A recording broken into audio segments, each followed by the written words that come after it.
Hi guys, welcome back to Careyberry.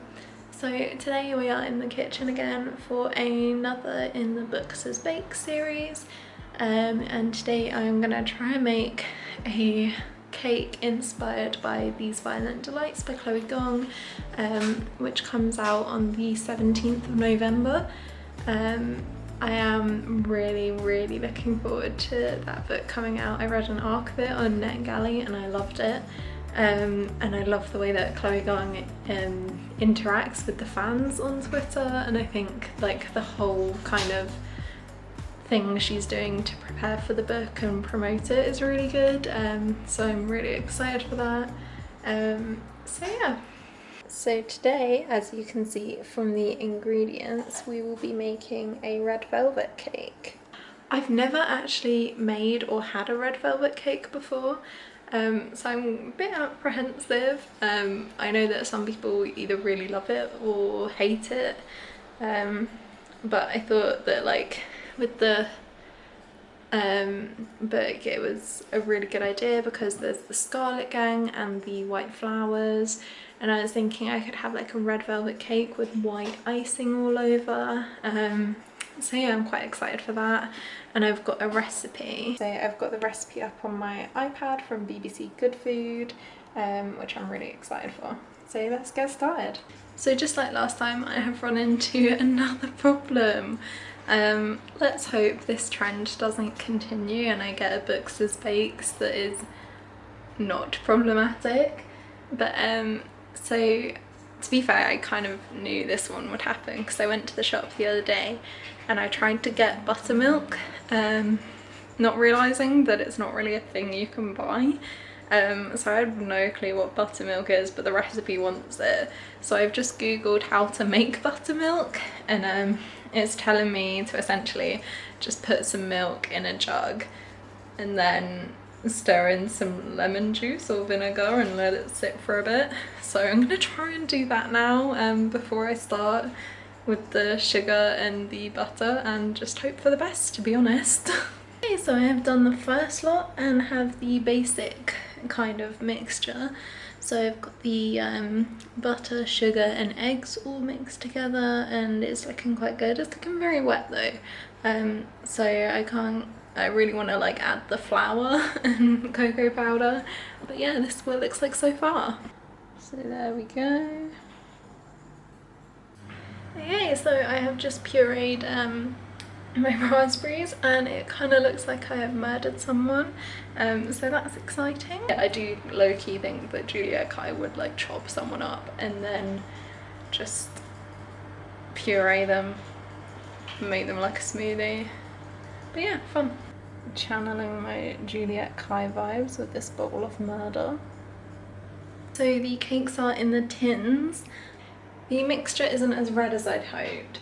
I kind of wanted it like a really dark red, like the blood of Juliet Kai's enemies, but it just hasn't come up that well. I don't know if it will like when it's baking. I think because of the amount of cocoa powder the recipe calls for, it kind of overshadows the red food colouring, and I added like half a bottle, so I added way more than I needed to, but it's just not coming through.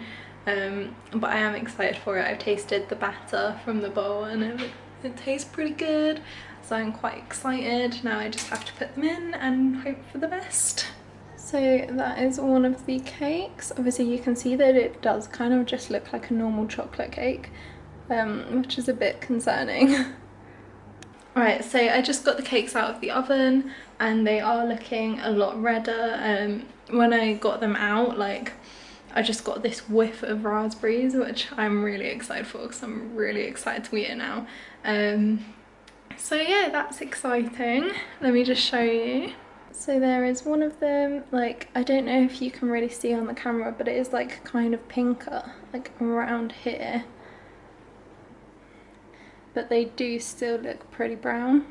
But I am very excited for them, so I'm gonna let them chill in their tins for a bit and then put them on the wire rack. And in the meantime, I am actually making dinner at the same time. And though this will horrify some Americans, I am making mac and cheese, and not in the way Americans do. So I've got the mac and cheese in our slow cooker, and it's literally just one of those things where you just bang everything in and wait for it to be done. So I'm quite excited to like have a low-key dinner. I haven't had mac and cheese in the longest time either, and I do really love it. It's a comfort food, you know. The cakes are ready and I am just kind of making the icing, but I figured I'd like actually talk about the book because I haven't actually done that yet. Sorry if you can hear the stirring in the background. I'll try and do it really quick.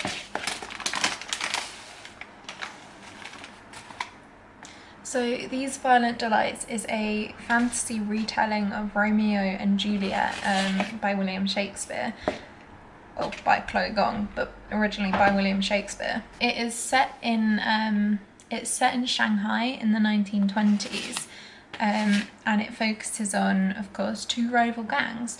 So you've got the Scarlet Gang and the White Flowers, and the Scarlet Gang is like an old Chinese gang who have been there for, I think, for quite a while, whereas the White Flowers they're Russian.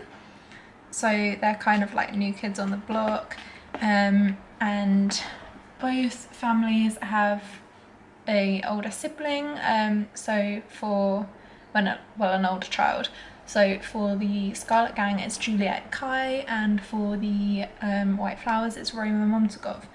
And the novel starts off with Juliet coming back from America, and immediately she hates Roma, we find out, but throughout the novel you kind of unpack why, because it kind of goes back between them being friends and enemies, and it's done really well, so that's really good.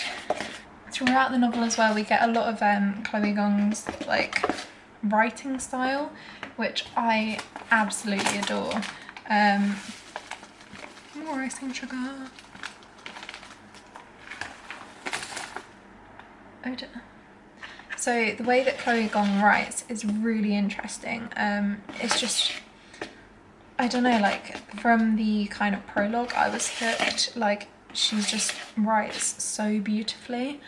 I just love it. Like I cannot recommend this book enough. It comes out on November 17th. If I haven't uploaded this video, like I think I'm gonna try and upload it the day it comes out, but I might upload it earlier. I would highly recommend pre-ordering it. It's a very good book. It's a Romeo and Juliet retelling set in Shanghai in the 1920s, but that's not all there is to it. So thematically, there is a pandemic kind of going on within Shanghai at that time. Well, I don't know if historically, but in the book there is. So Roma and Juliet kind of have to team up to find out what's going on, and it emerges that it's a monster, which is really cool. So there's this monster like going around kind of killing people, and they have to team up to try and stop it. So of course it's kind of that like enemies to lovers, but not really. But every time like I thought I knew what was going on, I'd be like, oh okay, so this is when they're gonna do this, like in the play. Like Chloe Gong would shock you, and she never took it in the way, well, in some ways the ways you expect, and in others she just like completely is like, no, I'm not doing that, I'm doing this instead. Which I found really interesting, because there was so many ways that she incorporated stuff from the original play into the book, but it wasn't forced, and it wasn't like, well, I always thought I knew what was happening and then it wouldn't be what I thought, which was really good. I really like that. So yeah, that is one to definitely look out for. Okay, so here is our frosting. It looks a bit more yellowy than I anticipated, so I'm gonna try and fix it. But yeah, stay tuned. Okay, so here is the middle of the cake before I put the top on, because I am quite happy with that actually. So I've got like the frosting and then a layer of raspberries and some in the middle. And yeah, I am really excited to eat this now. It is finished. I'm really happy with it actually. It's not quite as red as I wanted, because obviously I wanted it to be red to match the Scarlet Gang. I think if I was to bake it again, I would do a few things differently. I wouldn't add so much cocoa powder. I would add way more food colouring, and I'd probably make my own frosting because this isn't what I had in mind. It's not quite what the BBC version looks like, but I am really happy with it and I really can't wait to eat it. So I will show you what it looks like now, and hopefully if I remember I will include a clip of me cutting it open, but no promises. So this is what it looks like now with the finished product. I'm not going to be able to hold it up like I did for the Tweet Cuties because it's too big and I'm worried that I'd tip it and it would fall. And I don't actually have a physical copy of these Violent Delights yet, but there is the cake, like a Scarlet Gang and White Flowers inspired cake. So there we go. So that is my cake for these Violent Delights Books as Bakes. Happy publication to Chloe Gong and congratulations on your debut, it's a great one. I'm very excited to get my hands on my own copy, so yeah.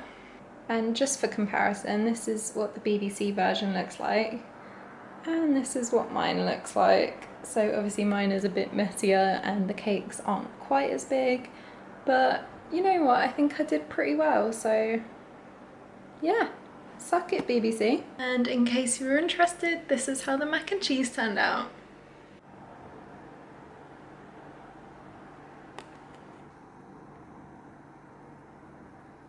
So it's time to cut the cake.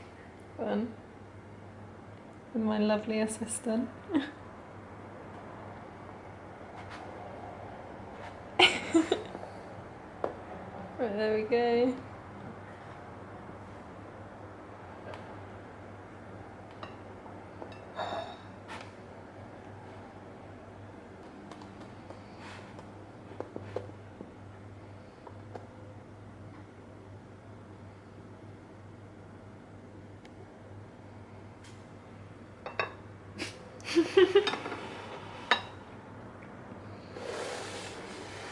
And that is what it looks like inside. So it's not quite as red as I hoped, but I am pretty happy with it. Okay, so that is it for the baking. Yeah, I would highly recommend pre-ordering these Violent Delights. It is one of my favourite fantasies of this year. I love the way that Chloe Gong writes, and I really can't wait for the sequel. I think the worst part about getting an arc of this book was that now I have to wait even longer for the sequel, and I am really excited to see where it goes, because like I was saying before, within the book it never quite went where I expected it to, because obviously Romeo and Juliet is such a well-known story that you kind of expect where it's going to go and how the story is going to play out, and I really like that she subverted expectations and was like, no, I'm not going to do what you think I'm going to do. So I found that really good. So yeah, I'm really excited to see what happens in book 2. And I can't wait for more of the interaction between Romeo and Juliet, because I think that they're very well written, and they bounce off of each other so well. So I'm very excited for that. I really don't know what else to say. I just love this book so much.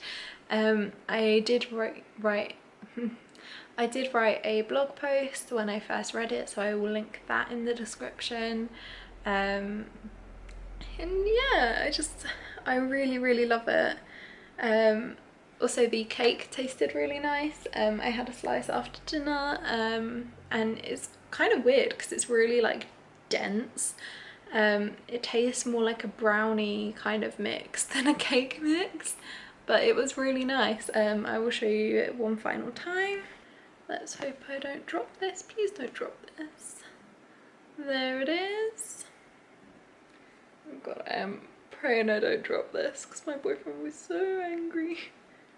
Yeah, my boyfriend and his brother really loved this cake, so that is good because it will need eating. So yeah, that is it for this video. If you think of any more books that you would like me to bake, leave them in the comments.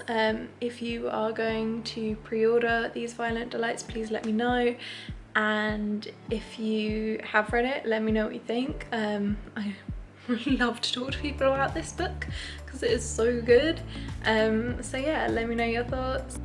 And don't forget to like this video, comment and subscribe to me, and I will see you in the next one, okay? Bye guys.